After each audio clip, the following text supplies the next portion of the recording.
Hello, welcome back to the Scale Modeling Twins. Right, I've just finished a model. I thought you'd like to have a look at it before I put it in a box and send it to a friend because I've built it for him. So this is the Italeri 48 scale, quarter scale as Americans would say, Tornado IDS Mark. Well, it's a GL1 or 4. It really depends on what ordnance you put on it, and there's a couple of subtle differences. But let's have a look at the way it turned out. So this is not, comes with a desert, well, this original boxing, this is the first boxing that Italeri had for their kit, and they're still releasing it now under different guises and decal schemes, but this one came out with, let's see, a British GR1 from Tabuk, Saudi Arabia, and the original Gulf War, and Maharak in Bahrain. So just the the desert pink ones. They'd also had a Italian Tornado IDS from El Dafra in Abu Dhabi, first Gulf War, and the German Luftwaffe one that didn't. They famously were not part of the original Gulf War. The German Air Force in Yabo 37 in Meiningen, 1991, around the same time. All nice schemes, but I've gone for a totally different scheme. I went for the later, well, sort of retirement scheme for the Tornadoes.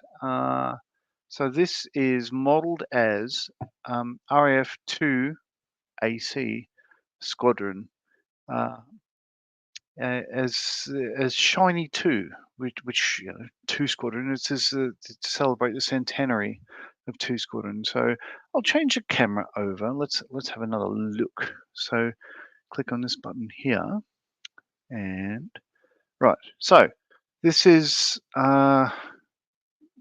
Now Andy, the guy who built it for. So here's a bit of a background. So there's a guy used to work for in the RAF at this squadron on these aircraft.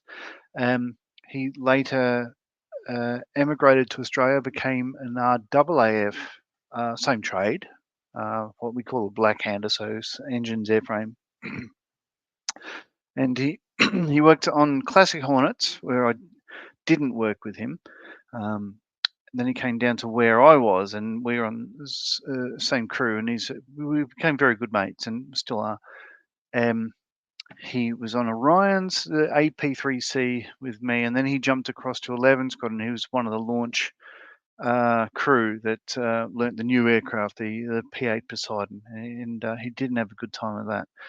Anyway, just over a year ago, he had a stroke, poor bugger, and he's a lot younger than me. He had asked me previously if I could fix his Tornado model. Apparently, when he moved from the UK, some mates built him one of these, and it either broke in transit or broke since or whatever. And he asked if I could fix it, and I just thought, no, I'll build you one, whichever one. So he picked this scheme. It's his old squadron, and yeah, this is the one he wanted. And what I really love about it, it's one that I would not have chosen to model myself, and I'm really glad I did, because I think it's a cracker of a looking plane. Well, the Tornado is anyway, but this is, yeah, Shiny 2, so 2 Squadron AC. It's Army Cooperation Squadron traditionally, and this has a facsimile of their first aircraft on the tail there. So that's a Royal Aircraft Factory SE2 Scout from memory. Beautiful looking aircraft. Apparently they have one at the Shuttleworth collection, all that sort of stuff. So this had a decal. You paint the tail white, and you could have a black decal and do the top half, and it fades into the white. I didn't use the decal. I just chose to airbrush it. So I've got a nice transition there. It turned out rather well. So moving right in, it's feathered and stuff. And I painted, I think the white first, then the black, and then I did white a bit, and then a bit more black, and just sort of came up with that balance. And both sides, I think it's turned out actually better than the decal would have. So that's rather nice, and it's a rather fetching scheme, I reckon. And obviously Shiny 2, and their centenary year is 2012. Second to none is their motto on their RAF crest is non secundus, obviously Latin as translated to English there. And Yeah.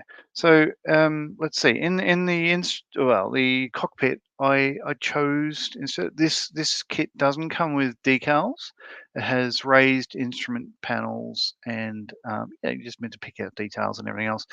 I went for not a Quinta Studios set. I went for a trying to remember the name.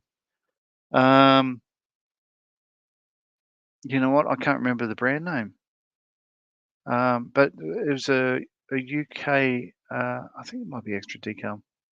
A 3D printed sort of interior set. Now, I didn't have a good time of it because it doesn't fit this kit. It doesn't say in the instructions or anything else, but it's probably made for the Revell 48 scale Tornado kit. So none of it really fitted, but with a lot of trimming and all that sort of stuff, it did go in there rather nicely. Now you'll see this is in a flying, he asked for, as he said, boots up. So gear retracted, but I learnt that too late. So I had sealed the canopy and masked it up and everything else. But I had not put pilot figures in because I thought I was modeling it on the ground. But anyway, so the extra stuff I put on this, it's got a metal brass pitot probe, and there's two angle of attack vanes. They're very small. Let's see if you can see it. Yeah, just forward. So what we've got is shiny 2 as a decal there. Then you've got the commander's pennant, and in that round circle there's an angle of attack vane. Very small bit of brass, and there's one on each side. So, oh yeah, you can see it there. So they're nice, and it comes with that. So they're a good addition because this is absolutely beautiful and sturdy and won't bend. It'll break off probably, and then you just glue it back on. Now, unfortunately, it's got a pitot probe on each side. Yesterday I lost one. It's fallen off. I've got a hole there. I looked everywhere. I can't see it. So he's going to get it with one pitot probe less, but he's getting it for free. I hope he won't mind. This kit, from what I'm told, if you're going to build a Tornado, people are saying go for the Revell one. It has a lot more detail. So it has individual rivets and screw heads and all that sort of stuff around these panels. This doesn't. This just has recessed panel lines with no rivets. However, with a wash, this is just like an oil wash I made up with Starship Filth, Abteilung color. It just washed on and took nicely to all the panels and all that sort of stuff. And it still comes out looking pretty good, I reckon. I'm quite pleased with the way this has turned out. Let's see, Ordnance. The only kit stuff here is, well, the pylons, the external fuel tanks. These are, I think, the 1500 litre ones. They come with a kit. All the other ordnance here is Brassin. So I'll put this down for a mo. I'll just show you what I've fitted. Shouldn't break. Right, so I had the Big Sin kit for Tornado 48 scale. So it comes with two Paveway, I'm trying to think, two? Yeah. Maybe it has four. No, it has two Paveway. I've modeled it as a Paveway 4. There's not much difference. These are painted olive drab. Mine are, like looking at references and everything else, it's painted a barley grey. So I've gone for that. The Sky Shadow pod, one comes with a kit. This is it here. Not really good in that, like, it's a little bit fat. So the subtlety of the Eduard one, you can see the difference there. So they're pretty much the same, but this one's a little bit fatter and stubbier and not as pointy nose or tail. But it'll do. Like, you might not tell a difference. Yeah, but the Brassin one, I think, sets it off. I think it's a beautiful little thing. Plus, it's got the proper air intake and all that sort of stuff. So I think that was a worthwhile addition. A BOZ pod, electronic countermeasures, sits on the other wing. So that's it out there. This is the Brassin one. So it's got brass fins and I wouldn't say vortex generators, but they're offset. They're probably just to move the airflow for dispensing of the countermeasures out the back of it there, which are painted white. Well, it's not focusing, but you get that. Whereas the one from the kit is, yeah, it's not bad, but it's, I think, the wrong. See, it's a lot larger than it should be, I think. It'll do. Like you probably wouldn't know the difference if you fitted this one, but side by side, yeah, big difference. And I think the Brassin one, again, a worthwhile addition. And then later on in life, instead of a Thailand pod, they used a lightning pod. So this was not in the big Ed set, which is why it's got orange in the background instead of blue. So I paid for this one. It's an extra $20, whatever it was, $15. Has a separate turret, which is really cool because you can mount that how you want, whether it deployed or stowed. Because I've gone for a flight position, I've had mine sitting out. And you can see there's a blue, well, there you go, a blue, clear blue, and a sort of sandy yellow lens. There's two lenses on that. So that's ocean grey, whereas all the other Ordnance is the barley grey over a medium sea grey overall scheme. And with all that, I think I really like the look of this.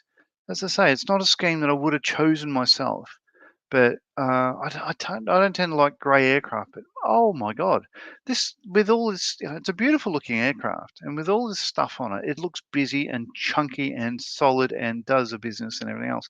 So I think Andy, hopefully, hopefully, is going to be happy with this because, as I say, he's a good mate. He's been in the wars lately, and I'd like him to have something in pride of place. Fact is, if he'll receive this, I went to Kmart and bought a packing box with had the bubble wrap and all that sort of stuff. So it'll be going in this box very soon, as soon as I hit stop, actually. And he lives in Adelaide, which is a good 1,500 kilometres away. So I was literally going to catch a flight, go down there, here you go, and then go and stay in a hotel with my darling wife, because we used to live in Adelaide when we were with the Orions. But my niece is up to Sydney for a wedding this weekend. So I asked if she could take the box back. She said, yep, she's good at Tetris. So that's a Pitot probe and the angle of attack vanes from Air Master series, master model. And absolutely worth the very small purchase price for those. I think they're great. And yeah, so that's it. That's a look at, well, this one, the Italeri 48 scale Panavia Tornado IDS slash GR3, GR1, GR4. There are subtle differences with it. I've tried to pick them out. So I've glued on these extra little sensors there. The fact is, I don't even know what they do. And there's a little brick red sort of square block that goes about here. I don't even know what that does. I didn't put that on. But the rest of it is looking at references online and just copying it the best I could. So it's got a couple of different sort of color panels and bits and bobs. The only problem with this kit was the Kruger flap. So this forward part of the swing the mechanism, the bit that stays with the aircraft, if you like, they're a bugger to fit on, but with filler and everything else, they go on okay. That's the only problem with the kit. The rest of it just sort of falls together really. There's no problem. And the glove, so the wing bags at the back there, it's a little bit of green. So what that is I've literally just used one of these AK pencils and just olive drab and just gone because looking at the photos online, it's pretty much like, it inflates with bleed air and seals up the gap between the wings as it transitions and everything else. But on the whole, I think hopefully you'll agree that it's come up beautifully, and I think Andy will be very happy. I have another one of the same kit. I'm going to be doing it as the original GR1 scheme, and I can't decide now whether I want to do 617 squadron or 2 squadron because I do quite like having the triangle, circle, triangle insignia as their symbol there. And I think they might 617s gotten up till recently were my favourite go-to RAF squadron because proud history. Every squadron in the RAF and the RAAF and every other armed forces around the world has a proud history. And he, I think, should be rightly and justifiably proud of his time working on these aircraft for the RAF and his time in the RAAF doing his bit at a very weird time to be in armed forces. But as I say, poor bugger had a stroke. He's no longer serving. I spoke to him earlier today, and he is excited about getting this kit in the mail. He said it'll have pride in place, and yeah, there's a lot of love that's gone into this one, just because he's a beautiful guy. I love the guy to death, and we had some really good times. We went through some difficult times in different countries doing different things, operations that weren't fun. But he kept pushing, and we'll be mates for life because he looked after me, and I want to look after him. So that's it. That's the 48 scale tornado. Yes. Thank you for joining. I'll see you all soon. Hooroo.